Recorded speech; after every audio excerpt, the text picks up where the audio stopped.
Rather lads, welcome back to Cossy podcast. My name is Cossy. Good morning, good afternoon, good evening, wherever you are in all parts of the world. Welcome back to the channel. Welcome back to a brand new video. We're going to be diving into the latest around Arsenal. It's a bit of breaking news. Arsenal are on the verge of signing another player in midfield, and that player is BITELLO. According to Twitter Mercato Web, right from the Brazilian source, they're saying Arsenal are set to sign BITELLO this week from Grêmio. It is a breaking news, and we're going to sign him for €8 million. Yes, I understand. You're asking yourself, who is he and what exactly are we signing him to do? He's a midfielder, Brazilian, 23-year-old, and I'm going to be diving into some of his specific roles. Like, I've read about him, I've not actually watched him, but of course we're also going to be diving into where the deal is and what is happening around our fourth signing. Listen, we want a midfielder, and I know Arsenal really did want a midfielder. When I looked at Kudus and I looked at his profile, I knew we wanted someone who can cover on the right-hand side and in midfield as well. Guess what? That is exactly what BITELLO does. At 23 years of age, you see him in that right edge profile. He can come in and probably cover for the likes of Saka, cover for the likes of, Odegaard, Fabio Vieira, and all these other players. We're growing our squad, we're building our squad, and another Brazilian is joining. A low-risk move that Arsenal trying to do, which actually is very impressive after Gabriel Martinelli shining in the side. Now, let me know in the comment box below, are you okay with Brazilians at Arsenal? Like, I don't remember having a huge influx of successful Brazilians at the club. Yes, Gilberto Silva was one, but you think about the likes of Denilson. I don't think Denilson was successful at Arsenal. Do you like Brazilians? I really do like Brazilians, but we're having too many of them at the moment. I don't have a problem with it as long as they can perform to their best. Hit the like button, subscribe to the podcast as well. Let's get this video to 500 likes. So let's dive into the story in a little bit more of detail. It has been written by the boys at Now.Arsenal, and they have just said that Edu is aiming to complete a deal for our fourth signing of the summer this week. They're saying that according to Brazilian outlet UOL, Arsenal are interested in signing BITELLO, and the club and club technical director Edu Gaspar is in contact with Grêmio to try to close the deal this week. The Gunners believe a deal could be struck for the player this week, with a fee around €8 million currently being discussed. Grêmio will also demand a percentage if the player will be sold in the future. BITELLO is classified as a midfielder, but has played in multiple positions: central midfield, attacking midfield, false nine, right winger as well. Has all seen him play within his capabilities. Versatility is one of this nature is an attribute highly valued by Mikel Arteta, and that is why Edu Gaspar is going on to sign him. It has also been reported that Arsenal had a scout present at BITELLO's latest competitive fixture, which saw Grêmio take on Botafogo in the Brazilian league. It is well known that the club, and specifically Edu, are always keeping a very close eye on the Brazilian market, with the Arsenal hierarchy very, very connected within the South American market. BITELLO is fast, very good technically, which we know Mikel Arteta is a big fan of, and is a brilliant player, good at creating chances for both himself and his teammates. The question, can he do it in the Premier League? Because it's going to be a huge step, very, very huge. Okay, now, interesting piece by Now.Arsenal. You can give it a read if you feel like you want to read it for yourself. It's interesting. Now, the deal where we are, last week Arsenal did propose an initial offer to Grêmio. Grêmio were asking for around €10 million. That is where they were, but Arsenal, of course, want to get these deals at a very, very cheap rate, and it's something that we've done in the past. It has actually paid off. It has actually worked out. Gabriel Martinelli, €6 million from the 4th division in the Brazilian league. That actually turned out very good. Nuno Tavares from Benfica, about €8 million, with add-ons that increased the deal to €10 million. Arsenal could make a profit of €10 million on Nuno Tavares without even him playing real football for Arsenal. But what is crazier is that we could make up to €70 to €80 million in terms of profit if we decided to sell Gabriel Martinelli. Interesting. Okay, so in terms of the player, let's first talk about the player before we get into where we are in terms of the deal. So BITELLO is a midfielder, and if you look at his statistics here, right here on the transfer market website, he's played predominantly in midfield. But what is actually interesting is that he's played in so many positions. See how we are, right? Have a look. So he's played at defensive midfield. He's played at central midfield, he's played at attacking midfield, he's played at right wing and right midfield. But what is actually very interesting is he's played more games at right wing and right midfield than at defensive midfield, where he's only played 5, and at central midfield, where he's only played 3. What that tells you is that much of his operations are actually coming in on the right-hand side. I mean, you understand where this conversation is going, don't you? So we wanted Kudus. Kudus is a midfielder who predominantly works in attacking midfield and also operates on the right-hand side. But the problem with Kudus is that Arsenal might look at him as a high-risk deal. Arsenal might look at him as a very expensive deal to do at the moment. One, you have bidders all over the place: Chelsea, Brighton, Liverpool, and a couple of other clubs that are really silent. But the moment Arsenal pull out their head, they will be like, okay, if Arsenal wants him, then we want him as well. So Arsenal looking at the Kudus deal as one that could cost a lot of money, one that could be very expensive, and for a player that's going to really be on the sidelines for a very long period of time. Now, I know I've talked about minutes, and I've talked about competition and backing each other up, but the truth is that whenever Odegaard is fit, he will start.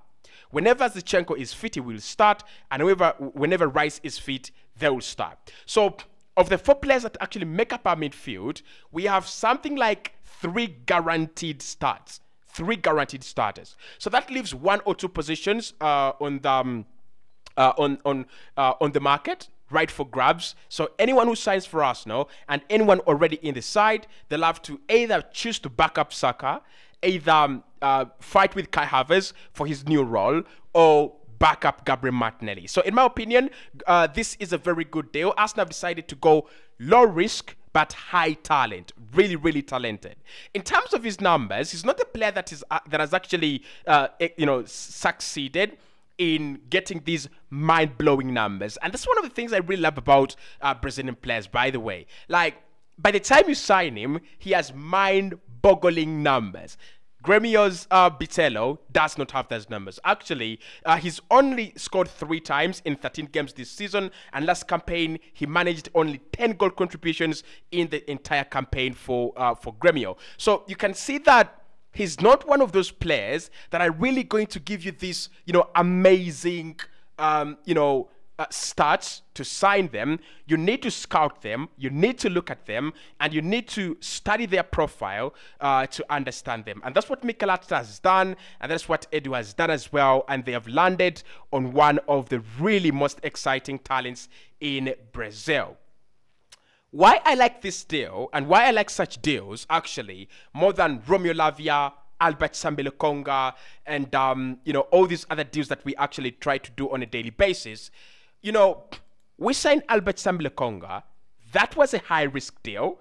Like, to be honest, that was a high-risk deal, and it didn't work out. Now, he might come good if he gets a good loan spell. He might actually come good. But think about it in this way. Arsenal could lose about 25 million euros on Albert Sambi-Lokonga, on a player that we were never sure he was going to be a starter, on a player that we were never really sure he was going to come good, right?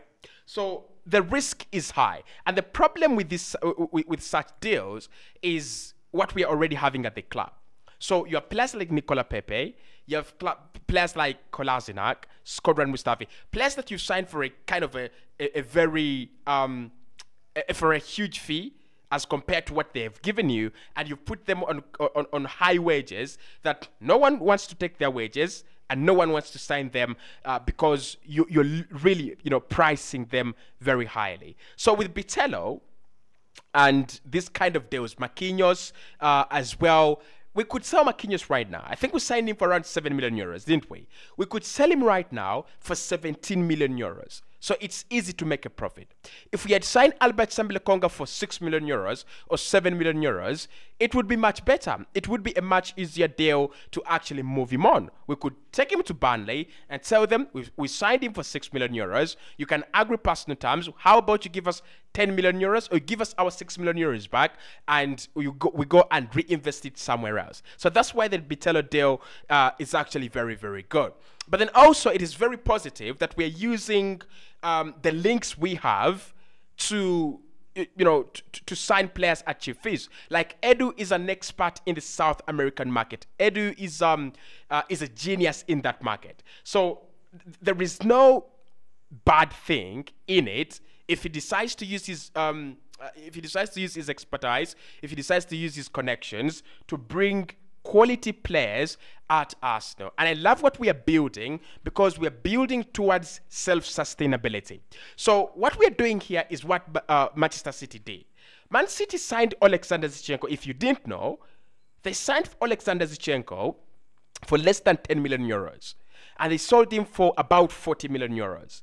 They signed Gabriel Jesus for around 20 million euros and sold him for double the price. They signed I mean, they have sold so many academy players that have not even started with them right from the start. They go sign a player, maybe 14 years of age, 15 years of age, 16. He comes in, he comes good. They sign, they sell him for hundreds of millions, for tens of millions of euros. So that's what Arsenal are trying to do. That because we want to maximize our revenue, the one thing we can easily do is poach on the Brazilian market. So many clubs are actually doing this. Chelsea are doing this. They're going out there in Brazil, they're signing players you've never heard of, and they're selling them before you've even heard of them, and they're making huge amounts of money. So this is going to be very key to Arsenal's sustainable culture and structure that we're trying to build,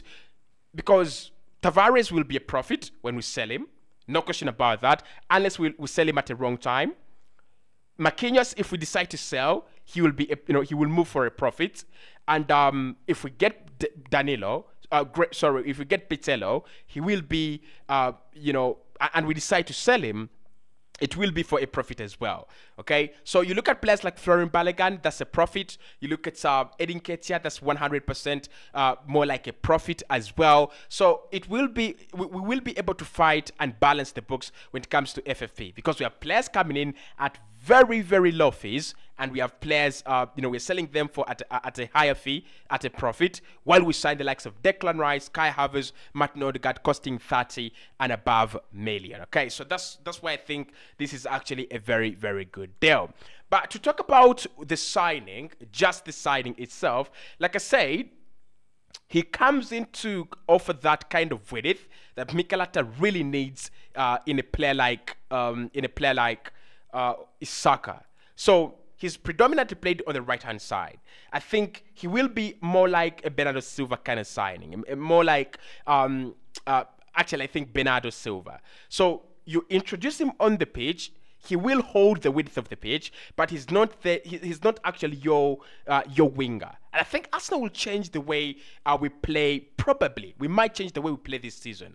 I'm looking more at players like Saka, players like Gabriel Martinelli, trying to find the runs of Odegaard and Kai Havertz in the penalty area, rather than striking balls themselves and rather than going for goal themselves. Of course, there will be chances for Saka, there will be chances for Martin Odegaard. But what players like BITELLO give you, and the same with Fabio Vieira, and why I think Kai Havertz coming into Arsenal could actually trigger and release Fabio Vieira, is you have late runners in the penalty area, and you have technical, orchestrators of moves like that boy Fabio Vieira. So I look at BITELLO more like a Fabio Vieira. He's gonna come in, we will see much about him, and we will understand the bigger part of his game. 8 million euros, I wouldn't say it's a steal, because again, money is only high or low depending on the value of the player, how much you really value the player, and how much the player can actually provide. But the South American market has had crazy prices.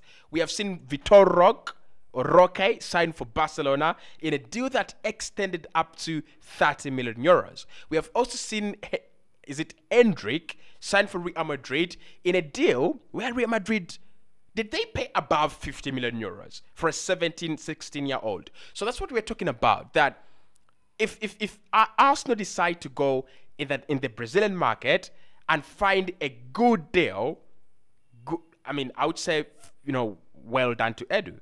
I would say well done to Mikel Arteta for scouting, but then also agreeing a deal in that region. And I expect the Brazilian market to increase prices a little bit. Why? Around Europe, players are really expensive. Like, you go to Spain, you go to France, you go everywhere in Europe, players are really expensive. So the only cheap players are in the Brazilian market. And even if they double their prices, even if BITELLO becomes 16 million euros, again, he will be cheaper than Romeo Lavia, he would be cheaper than Kudus, he would be cheaper than probably Manu Kone, he would be cheaper than Kefren Thuram, he would be cheaper than Gabriel Viega, and things, and players like that. So let's wait and see what's going to come out of that. I'll be giving you the much more details about this deal as we move on.